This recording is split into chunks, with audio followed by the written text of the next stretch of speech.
আসসালামু আলাইকুম। এটা আশ্চর্যজনক ঘটনা।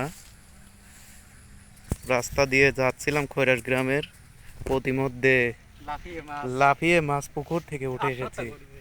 হ্যাঁ, না আত্মহত্যা করবি কি লেগে?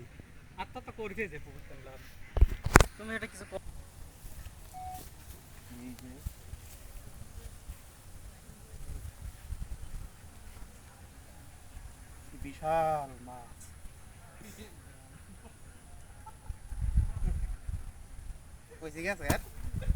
আচ্ছা, মাছের কাহিনীটা কি? মাছ কি এরকম রাস্তার উপর মাছ?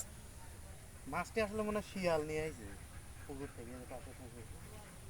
নাকি মাছ লাফিয়ে এনে আত্মহত্যা করেছে উপরে উঠে? এত বড় মাছ না না, মাছ আবার আত্মহত্যা করে নাকি? বৃষ্টির পানি হয়তো এমন হইতে পারে যে গার্লফ্রেন্ড চলে বলি। গেছে, এরকম কোনো দুঃখে আত্মহত্যা করতে পারে। না না, তোমার এই মাছটা সম্ভবত বৃষ্টির পানিতে উপরে উঠে এসেছিল। মাছটা হচ্ছে রুই মাছ। So, অনেক বড়, মনে হচ্ছে 1 কেজি মতো তো হবেই। সোয়া কেজি হবে, সোয়া কেজি বা 1.5 কেজি এরকম।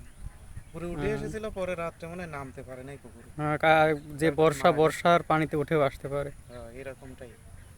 ওই যে পুকুর, পুকুর দেখা, হ্যাঁ, পুকুর আর এই এই পাশে পুকুরের পাশেই ওই মাছটা পাওয়া গেছে।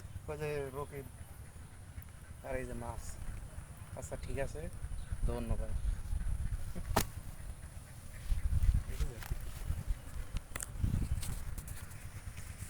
ওই যে রকিব। এত সোজা গন্ধ সহ্য না করে, গন্ধ সহ্য করবে না পারলে কি ধরা খানা?